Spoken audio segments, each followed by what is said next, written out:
Aspirants ఈరోజు topic వచ్చేసి నేను ప్రీవియస్ టెట్ పేపర్స్లో భాగంగా ఈవీఎస్ పార్ట్ 1 అనేది అప్లోడ్ చేశాను. ఎవరైనా చూడని వారు ఉంటే ఇక్కడ పైన ఐ కార్డ్లో కూడా లింక్ ఇస్తాను చూడండి, అండ్ డిస్క్రిప్షన్లో కూడా లింక్ని పెడతాను చూడండి. ఈరోజు పార్ట్ 2 వీడియో. ఇందులో కూడా ఒక 15 బిట్స్ని తీసుకొని అనాలిసిస్ చేద్దాం. ఏ విధంగా బిట్ ఫ్రేమ్ అయిందో మీకు ఒక క్లారిటీ వస్తుంది. కొత్తగా ఎవరైనా ఛానల్ని విజిట్ చేస్తే డెఫినెట్గా ఫాలో చేయండి. ప్రతి ఒక్కరూ లైక్ చేయండి, హై పాయింట్స్ కూడా ఇవ్వడానికి ట్రై చేయండి. ఓకే, ఇక్కడ ఫస్ట్ బిట్ చూడండి. క్రింది వ్యాధులను వాటి కారకాలతో జత చేసి సరైన ఐచ్ఛికాన్ని ఎంచుకోండి. ఓకే, కొద్దిగా జూమ్ చేస్తున్నాను. వ్యాధులు ఇచ్చాడు, వాటి కారకాలు ఇచ్చాడు, వాటిని మ్యాచ్ చేయాల్సి ఉంటుంది. ఫస్ట్ వన్ చూడండి, డెంగ్యూ. డెంగ్యూ వ్యాధి ఏ విధంగా వ్యాపిస్తుంది? డెంగ్యూ వ్యాధి వచ్చేసి వైరస్ ద్వారా వ్యాపిస్తుంది, అవునా? సో డెంగ్యూ కావచ్చు, చికెన్ గున్యా కావచ్చు, మెదడు వాపు వ్యాధి కావచ్చు, మశూచి కావచ్చు, ఇవన్నీ కూడా వైరస్ ద్వారా వ్యాపిస్తాయి. ఓకే, సో ఇప్పుడు డెంగ్యూ వచ్చేసి వైరస్ ఎక్కడుంది? Second option. So second option. Next బోధకాలు. బోధకాలు వేటి ద్వారా వ్యాపిస్తాయి? ప్రోటోజువా పరాన్నజీవి ద్వారా వ్యాపిస్తాయి. సో దీనికి ఆన్సర్ పరాన్నజీవి. నెక్స్ట్ చూడండి, క్షయ. క్షయ అనేది దేని ద్వారా వ్యాపిస్తుంది చెప్పండి? క్షయ కావచ్చు, కలరా కావచ్చు, టైఫాయిడ్ కావచ్చు, ఇవన్నీ కూడా బ్యాక్టీరియా ద్వారా వ్యాపిస్తాయి. ఓకే, సో బ్యాక్టీరియా ఎక్కడుంది? So C third option. Next తామర. తామర వచ్చేసి శిలీంధ్రం ద్వారా వ్యాపిస్తుంది. ఓకే, సో ఇది డెంగ్యూ వైరస్, బోధకాలు, ప్రోటోజువా పరాన్నజీవి, క్షయ, బ్యాక్టీరియా, తామర, శిలీంధ్రం. ఎక్కడ చూడండి, ఏకి 2 ఉండాలి. ఎక్కడుంది? సో ఫస్ట్ ఆప్షన్ సెకండ్ ఆప్షన్లో ఉంది. సో థర్డ్ ఫోర్త్ ఎలిమినేట్ అయిపోతాయి. నెక్స్ట్ చూడండి, బోధకాలు వచ్చేసి ఫోర్త్ ఆప్షన్ పరాన్నజీవి. సో బికి 4 ఉండాలి, రెండిట్లో ఉంది. నెక్స్ట్ క్షయ వచ్చేసి బ్యాక్టీరియా, సికి 3 ఉండాలి. సో సెకండ్ ఆప్షన్లో 1 ఉంది, తీసేయచ్చు. ఫస్ట్ ఆప్షన్లో ఉంది. సో ఫస్ట్ ఆప్షన్ అనేది మనకు కరెక్ట్.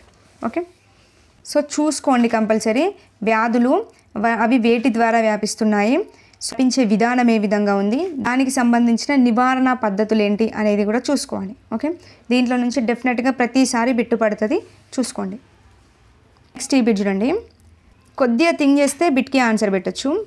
నది దాని మూలం నుండి మరింత ముందుకు ప్రవహించే కొద్దీ అది ఏమవుతుంది? చూడండి, ఇలా ఒక నది ఉంది. ఓకే, ఇది దాని మూలం నుండి ముందుకు ప్రవహించాలి. సో ఇక్కడ నుండి అనుకోండి, ఇక్కడ నుండి ఇలా ముందుకు ప్రవహించాలి. ఇలా ముందుకు ప్రవహిస్తున్న కొద్దీ ఏమవుతుంది అని అడిగాడు. చూడండి, ఇలా ముందుకు వెళ్ళింది. ముందుకు వెళ్ళినప్పుడు ఇలా సైడ్లకు వెళ్ళిపోతుంటుంది కదా, సో స్ప్రెడ్ అవుతూ ఉంటుంది నది, అవునా? సో ఈ విధంగా చూసుకున్నా. ఇప్పుడు ఆన్సర్ చూడండి, చిన్నదిగా మరియు ఇరుకుగా అవుతుందంట. First option. చిన్నదిగా అవుతుందా? ముందుకు వెళ్తున్నా కొద్ది చిన్నదిగా అవుతుందా? అవ్వదు కదా, ఇంకా విస్తరించిపోతుంది, కానీ చిన్నదిగా అయితే అవ్వదు. సో ఇది తీసేయచ్చు. నెక్స్ట్ చూడండి, చిన్నదిగా మరియు పొడవుగా అవుతుందంట. సో చిన్నదిగానే అవ్వదు, సో ఇది తీసేయచ్చు. నెక్స్ట్ చూడండి, వెడల్పుగా పెద్దదిగా అవుతుంది. ఎస్ కరెక్టే కదా, ఇలా వెళ్తున్నా కొద్ది వెడల్పుగా పెద్దదిగా మారుతుంది. సో ఇది ఆన్సర్ అవుతుంది. ఓకే, పొడవుగా ఇరుకుగా అవుతుంది. పొడవుగా అవుతుంది బట్ ఇరుకుగా అయితే అవ్వదు కదా, సో తీసేయచ్చు. క్లియర్? సో దీన్ని జనరల్గా థింక్ చేసినా కానీ ఆన్సర్ పెట్టొచ్చండి. సో టెక్స్ట్ బుక్లో దీని గురించి ఇన్ఫర్మేషన్ ఇచ్చాడు. సో అదే బిట్టు ఉన్నది ఉన్నట్టుగా ఇవ్వకుండా కొద్దిగా మాడిఫై చేసి ఇచ్చాడు. ఇలాంటప్పుడు కొంచెం మనకున్న ప్రీవియస్ నాలెడ్జ్ని యూజ్ చేసి ఆన్సర్ చేస్తే ఈజీగా ఆన్సర్ పెట్టేయచ్చు. Okay, I hope you understand. Next ఈ బిట్ చూడండి. కార్పాథియన్ మరియు పైరనీస్ పర్వతాలు ఈ ఖండంలో ఉన్నాయి. ఏంటేంటి? కార్పాథియన్ మరియు పైరనీస్ పర్వతాలు ఆఫ్రికాలో ఉన్నాయా, ఆసియాలో ఉన్నాయా, దక్షిణ అమెరికాలో ఉన్నాయా, యూరప్లో ఉన్నాయా? చెప్పండి, ఎందులో కనపడతాయి మనకి? కార్పాథియన్ కావచ్చు, పైరనీస్ పర్వతాలు కావచ్చు, నెక్స్ట్ కాకసస్ పర్వతాలు కావచ్చు, యూరల్ పర్వతాలు కావచ్చు, నెక్స్ట్ ఆల్ప్స్ పర్వతాలు కావచ్చు. ఇవన్నీ కూడా మనకి ఎక్కడ కనబడతాయండి? యూరప్లో కనబడతాయి, అవునా? సో ఆన్సర్ వచ్చేసి యూరప్. ఆఫ్రికా అవ్వదు, ఆసియా అవ్వదు, దక్షిణ అమెరికా అవ్వదు. ఓకే, గుర్తుపెట్టుకోండి. యూరప్ ఖండం, ఆఫ్రికా ఖండం ఇన్ డీటెయిల్గా చదువుకోండి. నెక్స్ట్ ఈ చూడండి. భారత రాజ్యాంగంలోని ఈ అధికరణం ప్రకారం రాష్ట్రం తన ఆర్థిక సామర్థ్యం మరియు అభివృద్ధి పరిమితులకు లోబడి పని హక్కును కల్పించడానికి ప్రభుత్వం ఏర్పాటు చేయాలి. ఓకే, పని హక్కును కల్పించడానికి సంబంధించిన ఆర్టికల్ ఏది అని అడిగాడు. ఓకే, ఇది డైరెక్ట్ బిట్టే. సో ఆన్సర్ వచ్చేసి ఆర్టికల్ 41 అండి. గుర్తుపెట్టుకోండి, పని హక్కుకు సంబంధించిన ఆర్టికల్ ఏది అంటే ఆర్టికల్ 41. ఓకే, గుర్తుపెట్టుకోండి, డైరెక్ట్ బిట్ ఇది. నెక్స్ట్ చూడండి, సత్యార్థ్ ప్రకాష్ అనే పుస్తకాన్ని రచించిన వారు ఎవరు? ఇది డైరెక్ట్ బిట్టే, అందరికీ తెలిసిందే. ఆప్షన్స్ స్వామి దయానంద సరస్వతి, స్వామి వివేకానంద, రామకృష్ణ పరమహంస, సర్ సయ్యద్ అహ్మద్ ఖాన్. ఎవరండి? సత్యార్థి ప్రకాష్ అనే పుస్తకాన్ని రాసింది స్వామి దయానంద సరస్వతి. ఓకే, ఆన్సర్ వచ్చేసి స్వామి దయానంద సరస్వతి. స్వామి వివేకానంద అవ్వదు, రామకృష్ణ పరమహంస అవ్వదు, సర్ సయ్యద్ అహ్మద్ ఖాన్ కూడా అవ్వదు. ఓకే, నెక్స్ట్ ఏబి చూడండి, క్రింది వాటిలో భారత రాష్ట్రపతి యొక్క విధి కానిది గుర్తించండి. ఓకే, రాష్ట్రపతి విధి కానిది ఏది? అతను లేదా ఆమె ఒక బిల్లు, ద్రవ్య బిల్లా లేదా సాధారణ బిల్లా అని నిర్ణయిస్తారు. చెప్పండి, ద్రవ్య బిల్లా సాధారణ బిల్లా అని నిర్ణయించే అధికారం రాష్ట్రపతికి ఉంటుందా?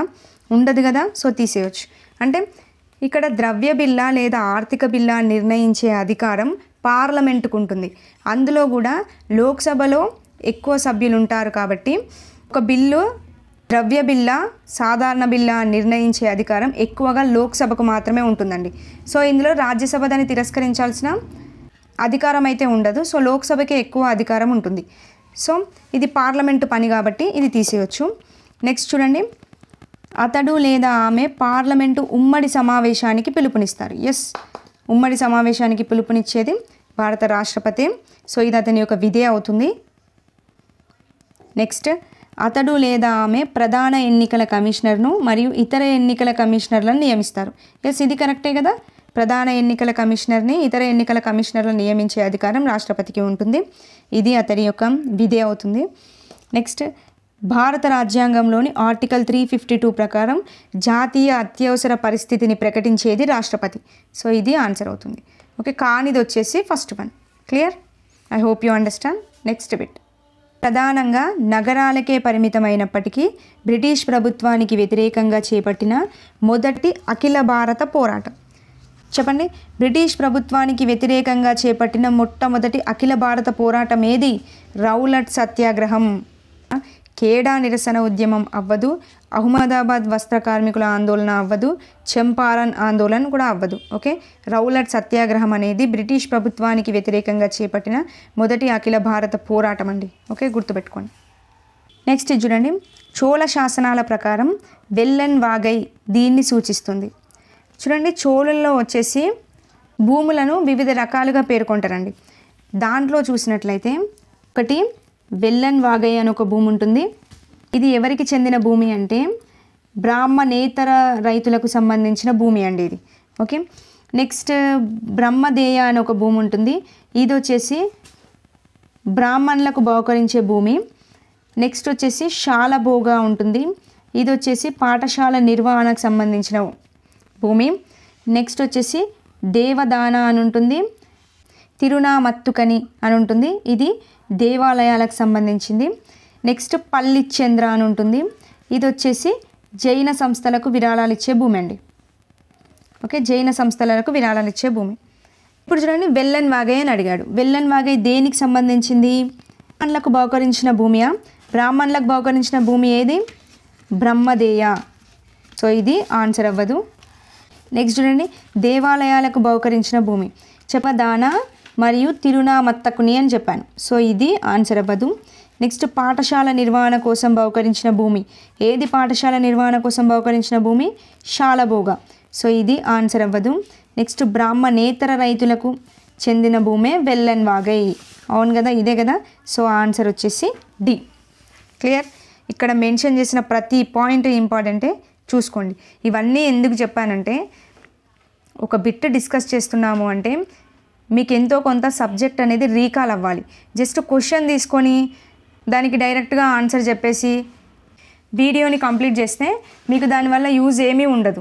అలాంటప్పుడు మీరు ఇలాంటి వీడియోలపైన డిపెండ్ అవ్వాల్సిన అవసరం కూడా లేదు కదండి. జస్ట్ మీరు ప్రీవియస్ పేపర్స్ని తీసుకొని డైరెక్ట్ చదువుకుంటూ వెళ్ళిపోయినా సరిపోతుంది. మీరు నా వీడియో అనే కాదు, వేరే ఎవరి వీడియోస్ ఫాలో అయినా కానీ డెఫినెట్గా అందులో ఎంతో కొంత మీకున్న సబ్జెక్ట్ కంటెంట్ రీకాల్ అయ్యే వీడియోస్ని మాత్రమే ఫాలో అవ్వండి. ఇది నా నుండి మీకు ఇచ్చే ఒక చిన్న అడ్వైస్ అంతే.